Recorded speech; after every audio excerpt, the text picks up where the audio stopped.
Also, I did not realize this was supposed to be Grace.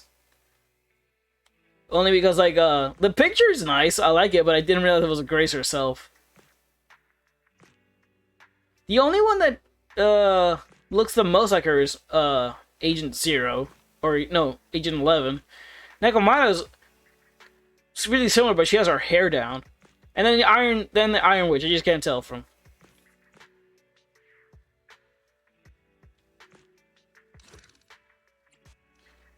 The begin agent stories.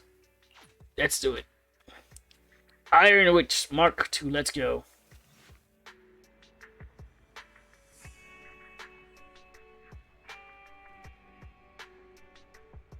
One day after accepting Grace's commission in the parking lot of the Random Play video store on the 6th Street, Janice Quarter, New Eridu. Today is the day for an important family event. Repairing the business car. In truth, only one of the siblings is actually repairing while the other one's resting. Attention, you have received an email from Grace Howard, the head technician about the Bog Industries. Let's see, AI. Pausing the music for car repairs to broadcast the content of the email. Why, Spell, this is Grace. Are you two free by any chance? I already extracted enough data from the logic core. We're now ready for the next phase. I need your help with something, but this time it's kind of special. I don't need Phaethon to make an appearance, just you two. If you're free, we can meet up at the old spot, Branch Street construction site. Email ends. Drafting reply. I think I'll pass. Today is an important day. We need to repair our car. See you next time. Please say send if you wish to send this reply. Don't send! Gotta head out. So thank you for stream. Hope you have a fun and have a great time zone. Okay, Sadaki, thanks for dropping by. Hope you have a good one. Later, the siblings arrive at the Branch Street construction site without incident. You arrive at the destination. The large mech emits a low thrum, as if an anticipation of a guest arriving. A familiar figure in overalls greets you with a smile. Hello, you two. You're quick. What about the little one?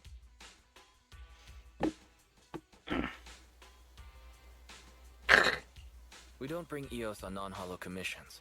It's better to let it rest. Too bad. If I'd known, I'd have come up with an excuse to make you bring him along. Now you're not even trying to hide it.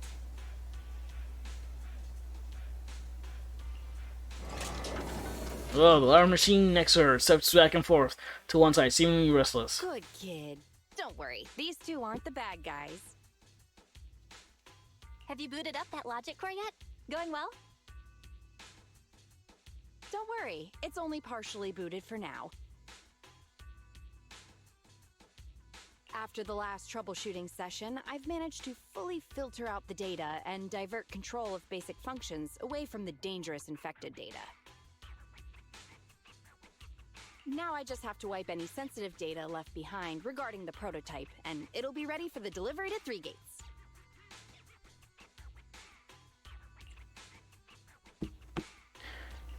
Fairy, can you help with clearing that sensitive data? Negative. All logic cores that pass the Forbidden Fruit test, i.e., the core systems of AI-enabled machinery, are incompatible with my protocols. Forced intervention can have unforeseen consequences. Huh, interesting. Also, I prefer not to interact with ether-corrupted data. Even Fairy's power has a limit. What are the terrible consequences of accessing data corrupted by ether? I've prepared 10 disgusting metaphors to explain it Huh. to you. Which would you like to hear first? Note, human tolerance is limited to about 10 on the disgust scale. So, what's the score of the least disgusting one? 11. Oh, okay. How about we get back to the matter at hand? This commission doesn't require your faith in disguise. You two alone can handle it. I'm gonna debug this kid's cognitive command system. Only a few basic protocols are needed to set up a link between commands and its behavior. Put simply, I'll issue commands like go left, go right, touch this, touch that, and you'll need to follow my instructions in front of it so that it understands the connection between the commands and the actions. Once cognition is established, act out the commands from the kid to help solidify it. It's like teaching a toddler how to crawl or stand up. Got it? Okay. I'll run some system tests on this baby first. Just let me know when you're ready to go. Fuck it, let's do it. Step 1 for cognitive tuning is to calibrate command functions for this child to make sure he's receiving accurate commands. Basically, all you have to do is just touch either a wooden box or a metal bucket. You'll recognize the item and then send the corresponding signal back to my control terminal. The child will agree to return a red signal when a box is detected and a green signal for a bucket. Huh. You know, the most complicated systems often start with the simplest intentions. Now your turn. Just touch the box or the bucket.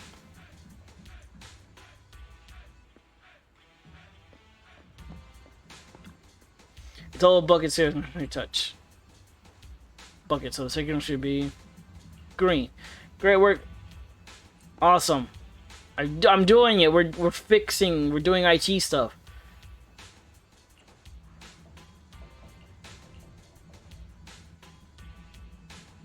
Initial calibration complete. It's a great start, but today's class isn't over yet. It's now time for some basic testing of the logic function. Just follow the sequence we agree on. Red, green, red, green.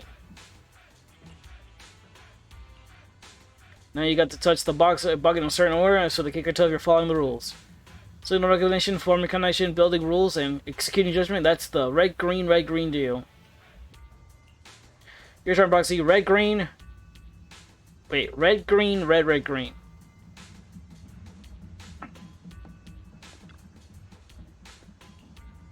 Red, green, red, red, green.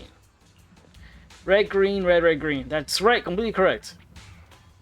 Doing it, guys. Running a series of commands, Grace fondly announces that the cognition system has been successfully calibrated.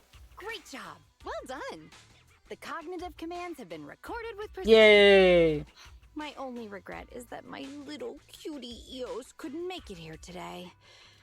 The whole point of setting up this scheduled maintenance was an excuse to see that roly-poly kiddo running around. Uh-huh. You could have asked, you could have just asked if you wanted to set up a playdate. Grace, you said the quiet part out loud. All right, the controls have been sufficiently I don't think she calibrated. cares, honestly. Now I'll perform a full reboot to test the effects. Is that gonna be okay? What if there's another rampage? What should we do? No problem. I'm fully prepared. I've dismissed all the onlookers and kept the kids' fuel to a minimum. And Bellabog Industries has updated their health insurance recently. Yay! You have accident coverage, right? Why so many precautions and contingency plans? Doesn't seem like no problem to me. Don't worry, I'm a professional technician and I've got everything under control. Let's get started. Grace taps the control panel a few times and the heavy machine base blurts out a complex string of electronic sounds before sitting up in a more upright position. Very well. The control system permissions are operational. Let's start the first cognitive command test. Go 5 meters forward. Starts killing anybody in sight immediately. Command unfulfilled. Repeating command. Is it not going far 5 meters enough? forward. Too far? Or just not going anywhere? The machine remains standing still. That's strange. Why isn't it following my commands? Unless it really is broken? Uh-oh. Quick, Wise, hide! The battery in my control panel is dead. No wonder this kid's been so quiet. It wasn't ignoring my commands. It couldn't receive them. False alarm. Why'd it take you so long to realize your batteries were dead? Wise, let's agree, Grace never gets to touch Eos ever again. Agreed. I second that. I almost thought this machine was about to turn on us.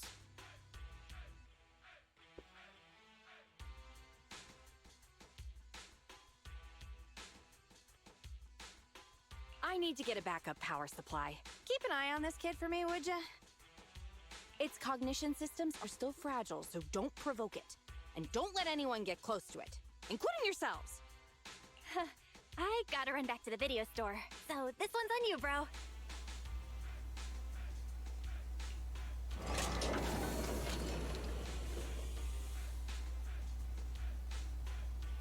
Soon, the only thing that can be heard around is the low thrum of the heavy machine bases running. Test site is a mess. Let's upgrade society things up. Where were we? Alright, where am I moving the box to?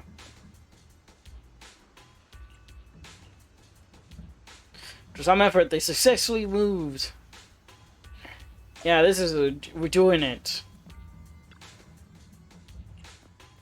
I don't know, we can put it on its side and roll it over. It's a bit harder than expected.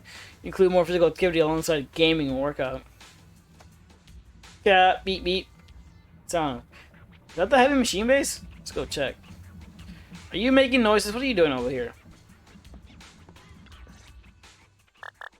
The heavy machine base continues to produce inscrutable noises. Right then, the sound of a confident footsteps accompanied by a familiar voice reached you.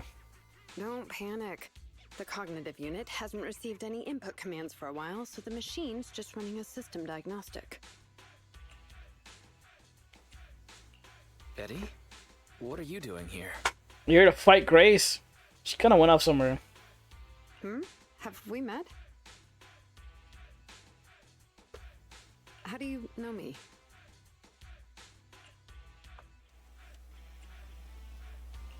Yeah, Grace mentioned your name.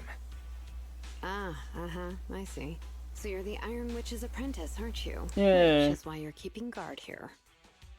Why is the system diagnostic showing such a strong likelihood of startup? Could it be?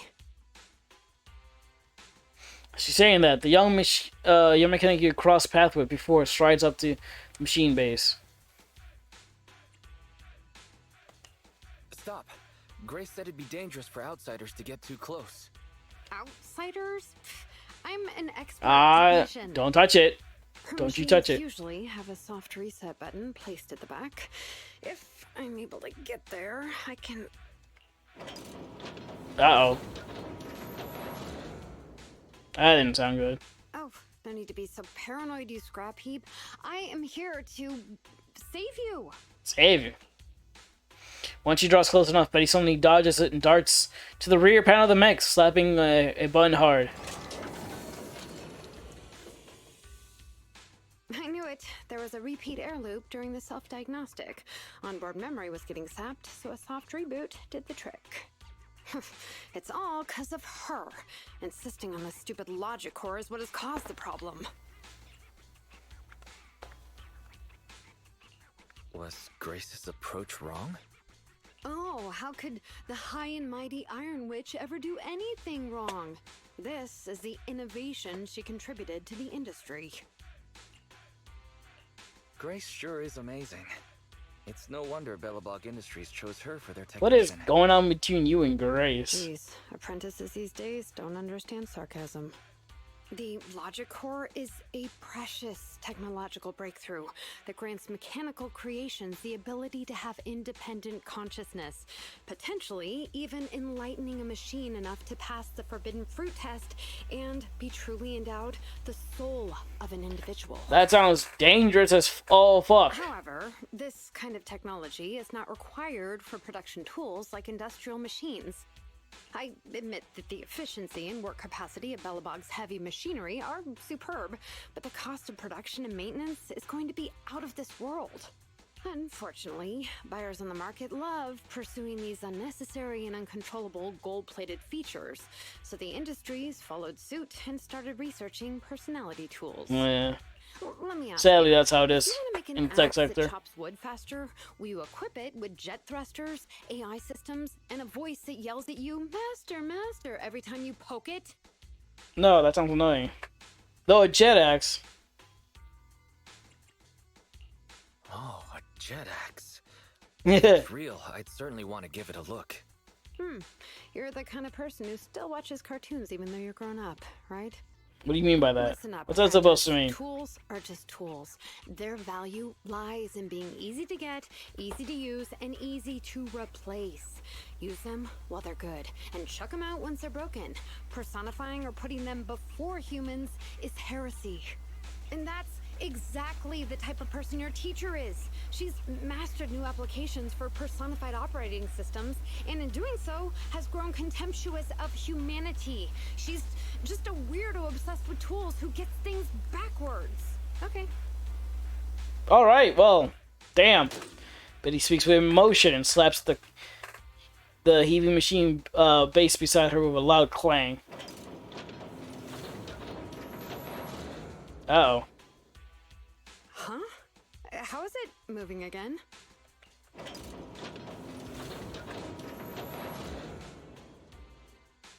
Hang on. Stop right now. I was being careless just now, not hostile. Well, it was nice knowing you, Betty.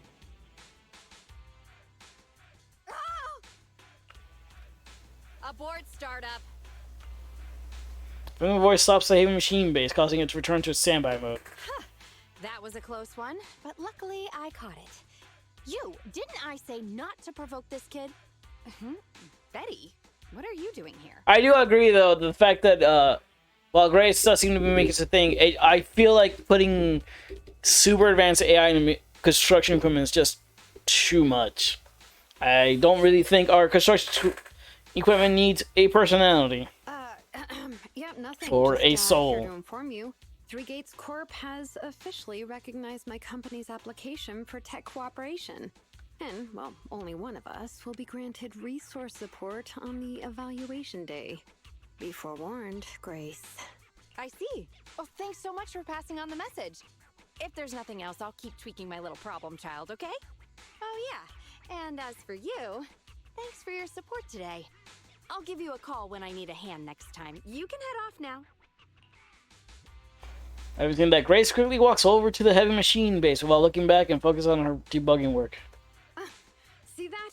Something might have happened just now, but she clearly cared more about the machine than her own apprentice. That's the cold iron witch I know. But it's fine. I'll soon let her know to never take people lightly. Nobody seems to notice the sound coming out of the phone in Betty's pocket. External data download complete. Ooh. Ooh. Betty, what are you up to? Betty, what are you up to?